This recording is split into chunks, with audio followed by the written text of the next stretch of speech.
నమస్తే.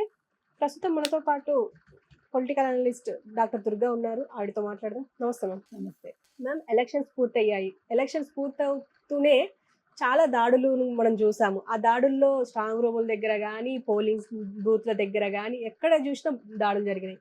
ఈ దాడులకు సంబంధించి సిట్టింగ్ ఎమ్మెల్యేల మీద కూడా దాడులు జరిగాయి. అంటే ఈవెన్ అపోజిషన్‌లో కూడా జరిగాయనుకోండి.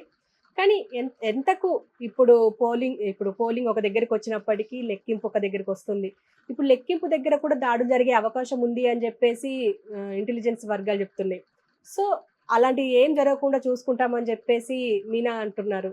ఆయన ఇప్పుడు అంటున్నారు ఓకే. కానీ జరగకుండా చూసుకుంటారా అనే క్వెషన్ అయితే ఇంకా రైజ్ అవుతూనే ఉంది. అంటే ఆపగలరా ఇప్పుడు దాడుల్ని అని జెప్పేసి. మీరేమంటారు? అంటే సజ్జల చేసిన వ్యాఖ్యలు ఎంత బాగా అంటే వెంటనే దానికి కౌంటర్‌గా ఆయన మాట్లాడారు. సజ్జల పోలింగ్ ఏజెంట్‌లకి ఏం చెప్పారు? మీరు రూల్స్ పాటించకండి అన్నట్టుగా చెప్పాడాయన. అవును. రూల్స్‌ని అతిక్రమించండి అని చెప్పాడు. అయితే మీరన్నారు ముఖేష్ కుమార్ మీనా అంటే రాష్ట్ర ఎన్నికల అధికారి సరిగా ఆయన ప్రవర్తిస్తున్నారా అని. ఖచ్చితంగా ప్రవర్తిస్తున్నారు. ఇప్పుడు కేంద్ర ఎన్నికల సంఘం కావచ్చు, రాష్ట్ర ఎన్నికల సంఘం కావచ్చు, చాలా అంటే దృష్టి పెట్టి ఆంధ్రప్రదేశ్ ఎన్నికల తర్వాత జరిగిన అల్లర్ల నేపథ్యంలో వాళ్ళిప్పుడు చాలా సీరియస్‌గా వాటిని పరిగణించి రేపొద్దున కౌంటింగ్ జరిగేటప్పుడు ఎటువంటి అవాంఛనీయ సంఘటనలు జరగకుండా చూస్తాము అని వాళ్ళు చెప్తున్నారు. దీనికి కారణం ఏమై ఉండొచ్చు అంటే, ఒకటి కేంద్ర ఎన్నికల సంఘం సీరియస్‌గా తీసుకుంటోంది ప్రతి అంశాన్ని. ఎందుకంటే ఎన్నికలు జరిగిన తర్వాత ఏ హింస అయితే జరిగిందో, ఏ హింసనైతే అధికార పార్టీ ప్రోత్సహించిందో దాని మీద వాళ్ళు చాలా సీరియస్‌గా స్పందించారు. ముఖ్యంగా మాచర్ల ఘటన తీసుకుంటే మీరు పిన్నెల్లి సోదరులు చేసిన అరాచకాలని వాళ్ళు ఎక్కడికక్కడ అణగదొక్కుతున్నారు. పిన్నెల్లి ఆడిన నాటకం మనకు తెలుసు. దాని మీద జరిగిన కేసులు మనకు తెలుసు. ఆయన మీద అరెస్ట్ వారెంట్ ఉంది. ఇప్పుడైతే ప్రస్తుతం 6వ తారీఖు వరకు ఆయనని అరెస్ట్ చేయొద్దని కోర్టు చెప్పింది. ఈ నేపథ్యంలో ఫర్దర్‌గా ఇటువంటివి జరగకూడదు. ఎందుకంటే 4వ తారీఖు మనకి చాలా కీలకం. హ్మ్. బికాజ్ అధికార పక్షానికి అర్థమైతోంది ఓడిపోతామని. కాబట్టి వాళ్ళు పోస్టల్ బ్యాలెట్ ఓటింగ్ మీద చాలా వాళ్ళు భయపడుతున్నారు. దానికి కారణం ఈసారి ఇంచుమించు మనకు తెలిసి ఒక 4,80,000 ఓట్లు పోలయ్యి ఉంటాయి. అంటే 5,00,000 వరకు పోస్టల్ బ్యాలెట్‌ని ఈ మాట చాలామంది ఉపయోగించుకున్నారు. దివ్యాంగులు కావచ్చు, ప్రభుత్వ ఉద్యోగులు కావచ్చు, పాత్రికేయులు కావచ్చు, ఇలా ఎవరికి వాళ్ళు ఈసారి ఎక్కువ శాతంలో ముందుకొచ్చి వాటిని ఉపయోగించుకున్నారు గతంలో కంటే. అయితే అవి ఇన్వాలిడ్ కాకుండా చూడాల్సిన బాధ్యత పోలింగ్ ఏజెంట్ల మీద ఉంటుంది. అది వాళ్ళ అధికార పక్షం వాళ్ళు కావచ్చు, ప్రతిపక్షం వాళ్ళు కావచ్చు. సో, దాని మీద సజ్జలు ఒక వ్యాఖ్యలు ఎప్పుడైతే చేశారో, మీరు హింస చేయండి, మీరు రెచ్చిపోండి, మీరు కామ్‌గా ఉండేవాళ్ళు, మాట్లాడిన వాళ్ళు ఏజెంట్లుగా ఉండకండి. అంటే ఒక ఏమనాలి, ఒక రౌడీ లాంటి వాళ్ళని పెట్టాలని చూస్తున్నాడు ఆయన అనే హ్మ్. సందేహం చాలా మందిలో ఉంది. కాబట్టి ఈ నేపథ్యంలో ముఖేష్ కుమార్ మీనా ఇవాళ మచిలీపట్నంలో అదేంటిది కృష్ణా కాలేజో ఏదో, కృష్ణా యూనివర్సిటీ ఏదో అక్కడికి వెళ్ళి ఈ స్ట్రాంగ్ రూములను పరిశీలించారాయన. ఆ హ్మ్. పరిశీలించాక ఆయన వీళ్ళతో మాట్లాడుతూ, ప్రస్తుతం. ప్రెస్‌తో మాట్లాడుతూ ఆయన కొన్ని వ్యాఖ్యలైతే చేశారు. ఇప్పుడు ఆ రోజు 144 సెక్షన్ ఖచ్చితంగా అమలు చేస్తామని, ఎక్కడా కూడా కౌంటింగ్ దగ్గర ఎటువంటి అల్లర్లు జరగటానికి వీల్లేదు. ఒకవేళ అలా ఎవరైనా జరిపితే వెంటనే వాళ్ళని అరెస్ట్ చేస్తాము. అంటే మేము వాళ్ళకి ఎటువంటి అవకాశము ఇవ్వము. అల్లర్లు జరగటానికి మేము ఎటువంటి అవకాశము మేము కల్పించము.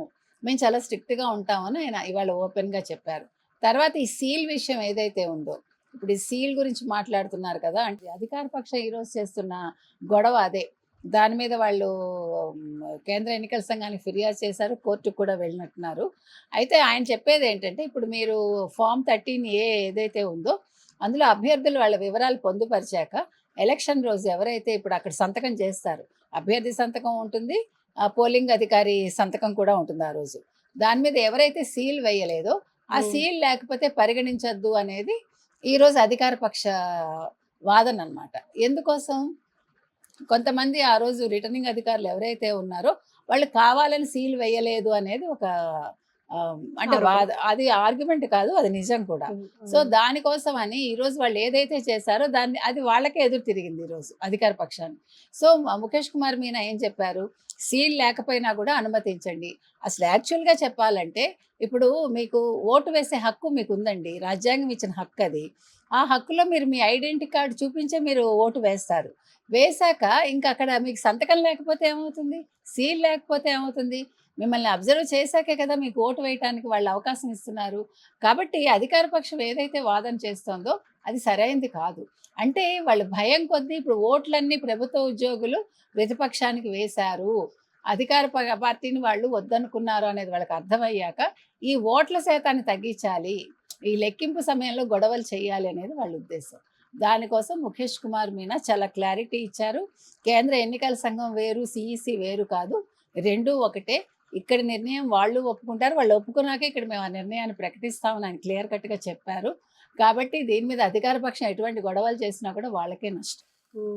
అంటే ఆపగలుగుతారు అని అనుకుంటున్నారా? అంటే ఇప్పుడు పోలీసులు కూడా ఆపలేని సిచ్యువేషన్స్ మనం చూసాము.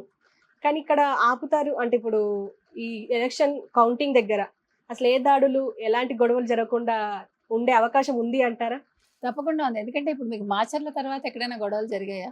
హ్మ్. జరగలేదు కదా. జరగలేదు. ఎప్పుడైతే పోలీసులు కావచ్చు, కేంద్ర ఎన్నికల సంఘం కావచ్చు దృష్టి పెట్టిందో ఎవడు అల్లర్లు చేయలేదు. ఇప్పుడు అధికార పక్షానికి ఇప్పుడు భయంతోటే వాళ్ళు సగం ఉన్నారు. దేనికున్నారు? కౌంటింగ్ రోజు గొడవలు చేయాలని చూస్తున్నారు తప్ప మేము నెగ్గము అని తెలిసాక ఎట్లా దీన్ని గందరగోళం చేయాలి, ఎక్కడ ఎలా రీపోలింగ్కి మనం కోరుకోవాలి అనే దాని మీద దృష్టి పెట్టారు. ఆ విషయం రాష్ట్ర ఎన్నికల సంఘానికి తెలుసు, కేంద్ర ఎన్నికల సంఘానికి తెలుసు, డీజీపీకి తెలుసు. ఆల్రెడీ డీజీపీ సిఎస్ని పిలిచి తలవాచేలా చీవాట్లు పెట్టింది. ఈరోజు సిఎస్ మీద కూడా కేసులు ఉన్నాయి మనకు తెలుసు. ఇప్పుడు ఆయన 800 ఎకరాల దాంట్లో ఆయన ఉన్నాడు.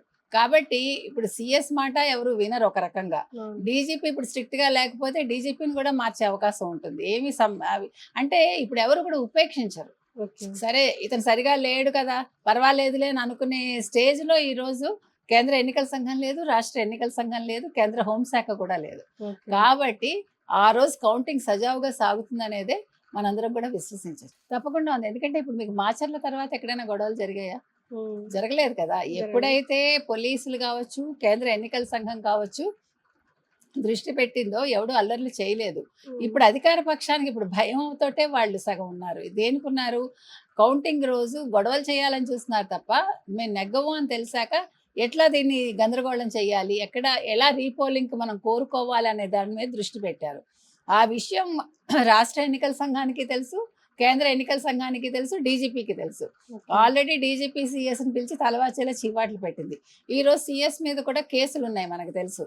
ఇప్పుడు ఆయన 800 ఎకరాల దాంట్లో ఆయన ఉన్నాడు. కాబట్టి ఇప్పుడు సిఎస్ మాట ఎవరు వినరు ఒక రకంగా. డీజీపీ ఇప్పుడు స్ట్రిక్ట్గా లేకపోతే డీజీపీని కూడా మార్చే అవకాశం ఉంటుంది. అంటే ఇప్పుడు ఎవరు కూడా ఉపేక్షించరు. సరే ఇతను సరిగా లేడు కదా, పర్వాలేదులే అని అనుకునే స్టేజ్లో ఈరోజు కేంద్ర ఎన్నికల సంఘం లేదు, రాష్ట్ర ఎన్నికల సంఘం లేదు, కేంద్ర హోంశాఖ కూడా లేదు. కాబట్టి ఆ రోజు ఓకే మ్యామ్, థ్యాంక్ యూ.